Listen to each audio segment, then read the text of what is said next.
syaratnya apa maksudnya? Yaitu syaratnya apa? tentang penegakan hukum.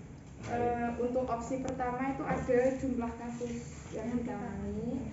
Terus untuk opsi kedua itu jenis kasusnya apa saja yang paling banyak. Terus yang ketiga penanganan kasusnya seperti apa, sama jenis sanksinya bagaimana.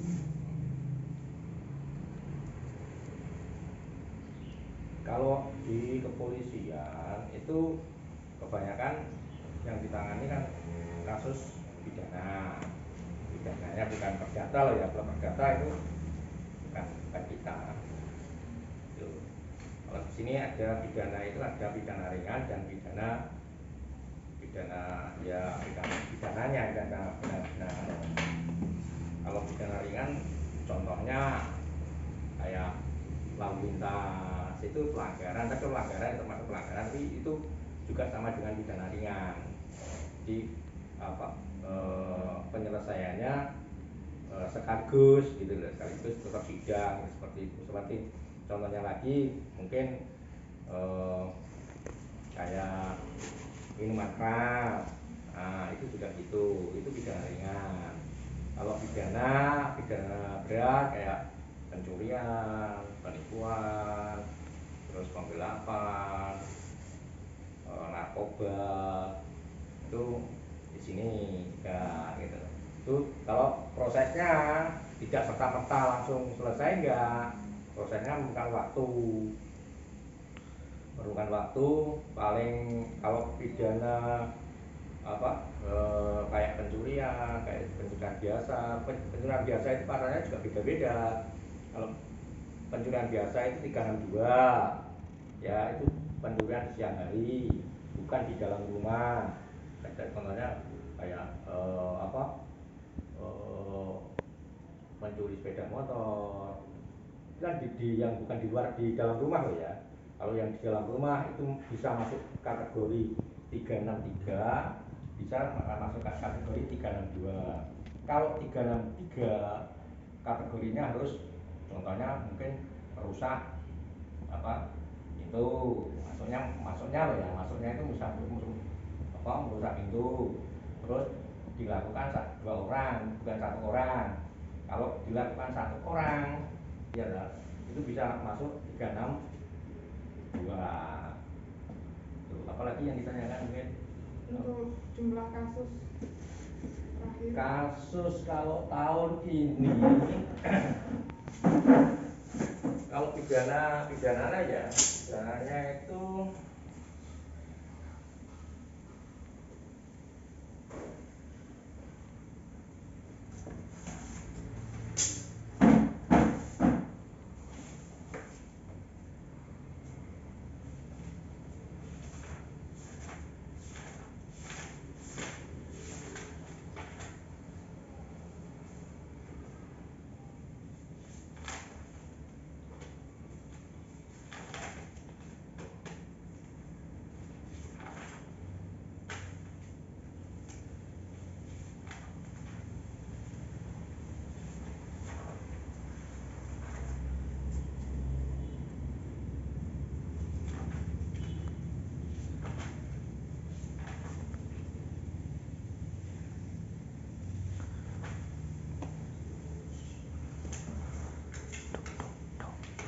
kalau tahun ini sampai sekarang ya, mulai dari Januari sampai sekarang itu 13 kasus. Umumnya itu apa aja Pak? Umumnya kalau di sini kalau perkara pidana itu kan kita juga tidak minta kan, itu namanya kan pelaporan masyarakat. Mungkin ada yang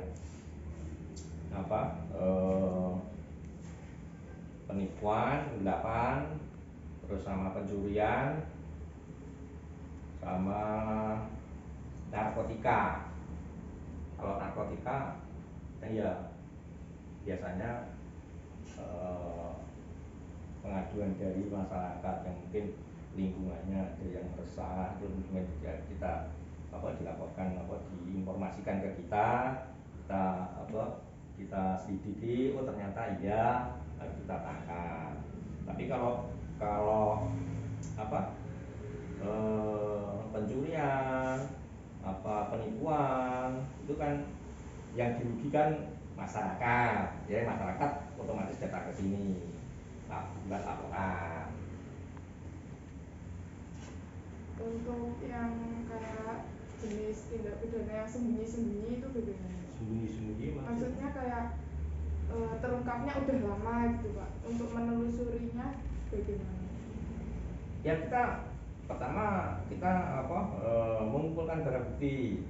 Kita banyak mengumpulkan barang bukti, banyak mencari keterangan saksi-saksi yang mengetahui, mulai dari mungkin kalau sepeda motor ya, kalau pencurian sepeda motor mungkin contoh siapa yang terakhir kali memakai, ya toh. Nah dari kenal enggak orang itu yang sama yang pinjam atau yang anu tadi, atau terakhir kali di situ naruhnya siapa yang tahu, terus di sebelah kiri kanannya ada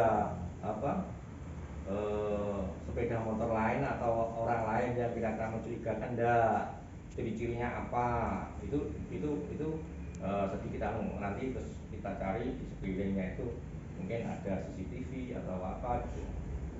Jadi kita harus cari-cari banyak petunjuk gitu loh. Mulai dari petunjuk saksi, petunjuk CCTV atau apa gitu. Contohnya yang kemarin ini masih dia sudah ditangkap Trenggalek ya, ditangkap Polres Trenggalek. Itu kejadian pencurian di Ronggo. Jadi pencurian di Ronggo itu kita berdasarkan kita petunjuk kita ya, hanya CCTV itu untungnya bisa di zoom. Jadi petunjuknya cuma plat nomor kendaraan sama istilahnya kendaraan yang dipakai. Jadi untuk menangani kasusnya membutuhkan waktu yang agak lama gitu. Ya, makanya kalau yang istilahnya kalau memerlukan waktu yang agak lama, pelakunya yang belum ketemu, biasanya begitu. Yang kalau barang bukti kebanyakan ketemu duluan, cuman pelakunya itu yang susah. Ya, tapi itu teknik-teknik kita bagaimana mencari pelakunya itu, atau mendatangkan pelaku ke sini bagaimana caranya. Contohnya kemarin juga ada itu yang masih di sini masih ditahan, itu kasus penipuan. Itu juga itu penipuan sepeda motor, pinjam sepeda motor. Nah, katanya untuk pergi ke tempat kerja sebentar aja, saya cuma naruh tas, tapi dia ternyata sepeda motornya digadaikan. Terus dia setelah gadaikan itu lari ke Jakarta. Bagaimana tahu kita yang itu dicari tahu kalau itu orangnya itu ke Jakarta? Bagaimana orang itu bisa datang ke ya dibujuk dia cari, pokoknya cari untuk pulang gitu ya.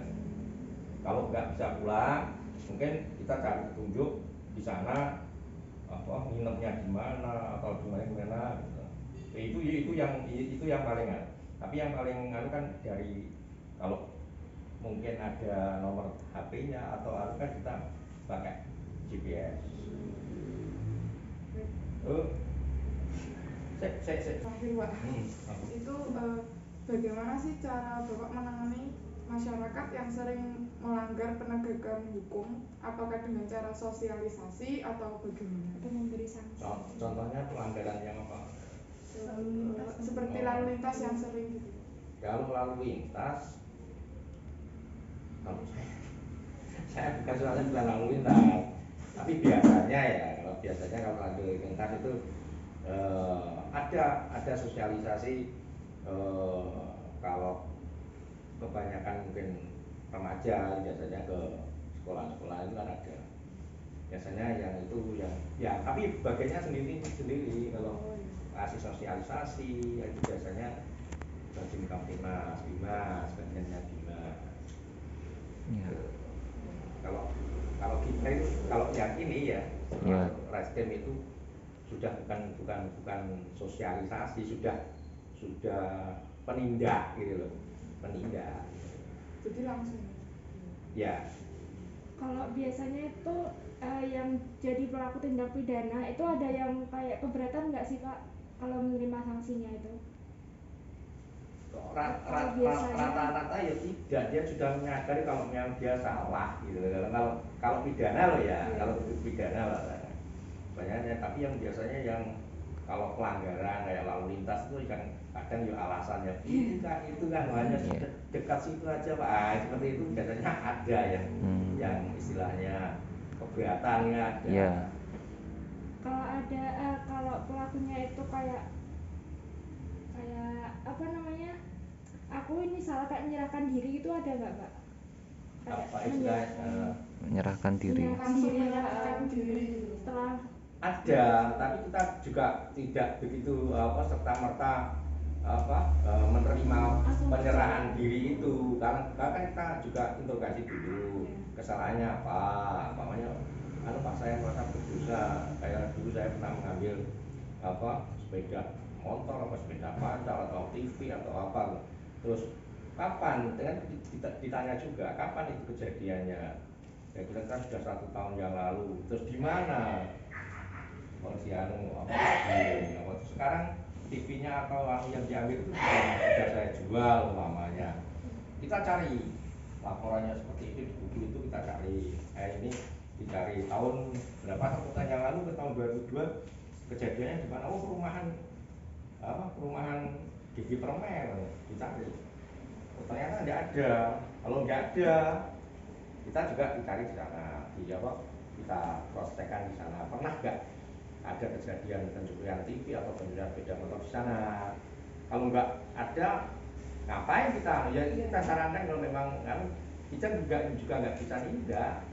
Kalau nggak ada bukti atau makanya ada lah di sana, contohnya ada yang itu ada yang kehilangan TV, tapi dia nggak melapor, kita juga nggak bisa apa-apa, nggak bisa. Kalau pidana itu nggak bisa. Pernah itu sering seperti itu sering.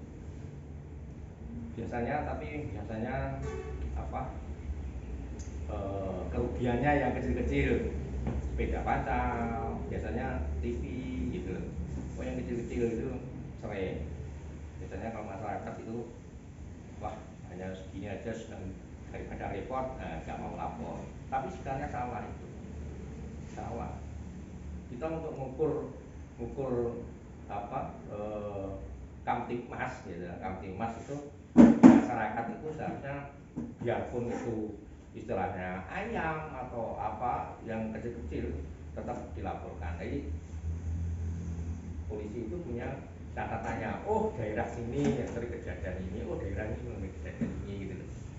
Kan itu tiap-tiap bulan atau tiap bulan kan direkam.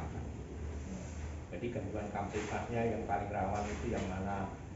Yang mungkin kalau wilayah kota, polsek kota sini mungkin wilayah Ronggo atau apa, di sana sering kejadian pencurian sepeda pancal, itu dikaitkan lagi dengan yang di daerah lain kayak Mojoroto atau pesantren.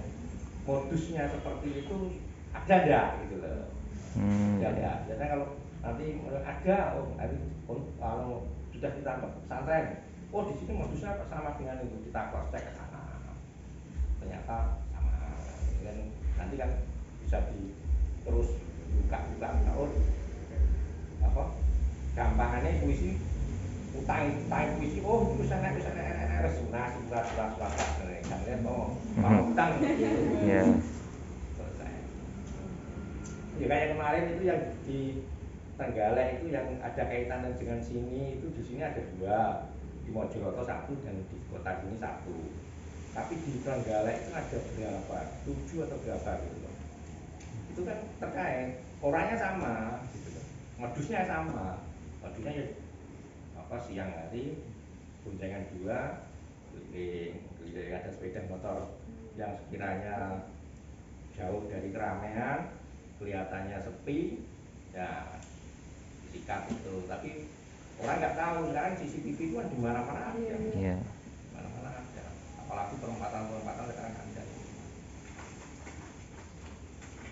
Kalau larinya ke sana Pak, ke jalan ini, kita koordinasi sama DLHJ, kita lihat CCTV-nya DLHJ, coba dilihat di jalan ini, coba dilihat jalan ini, jalan ini. Oh, cirinya sepeda motornya kok NMAX, mau NMAX dulu. Jam berapa Pak? Jam 12, 15 malah. Di shooting jam 12 di jam 12.15 yang lewat sini kira-kira ada enggak? Selang dari Rogo ke alun-alun kira-kira berapa menit, 10 menit. Yang difokuskan yang perjalanan 10 menit itu tadi. Harus dilihat satu-satu. Sama Pak, terima kasih atas waktunya. Ada lagi mungkin yang kalau di sini yang kebanyakan kemarin itu narkoba, jadi narkotika sama undang-undang kesehatan. Tadi pil koko sama sabu. Biasanya itu pelakunya di bawah umur apa di atas umur, Pak? Kalau di bawah umur kita jarang, tapi kalau di bawah umur biasanya di penyelesaiannya ada dua. Kalau penyelesaiannya sekiranya dia itu sudah masuk kategori residivis, jadi tidak baru sekali itu, berulang-ulang kali, ya kita proses.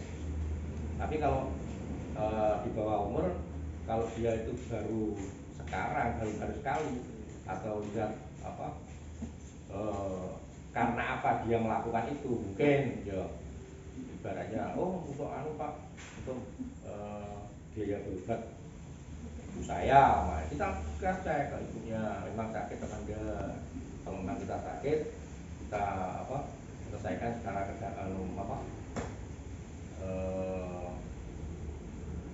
kekeluargaan dengan korbannya. Kalau tidak pidana seperti pencurian, penipuan atau apa itu. Kalau narkoba biasanya kita dengan bapas. Kalau di bawah umur kan namanya bapas. Istilahnya kayak bantuan hukumnya itu.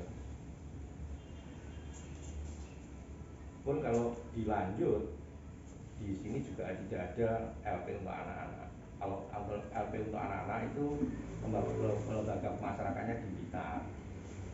Kalau memilih rehabilitasi itu masih bisa ya, Pak?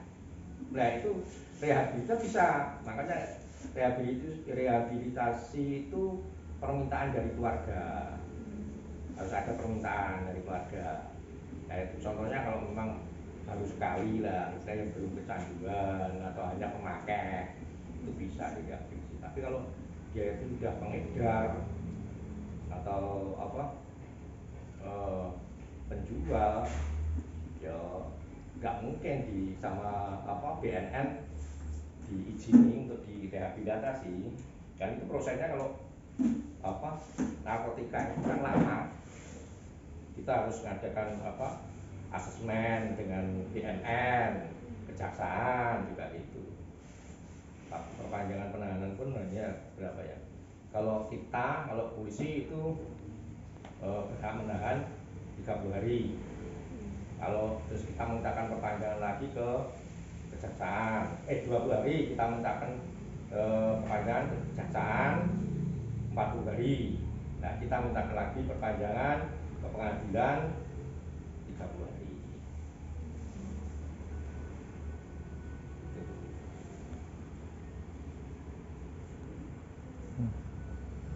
Itu juga nunggu penyelesaiannya, juga pembuktiannya harus ke lapor juga. Kalau dia pemakai apa enggak juga ke laboratorium rumah sakit juga. Ya. Oke, ada lagi. Terima kasih Pak. Oke.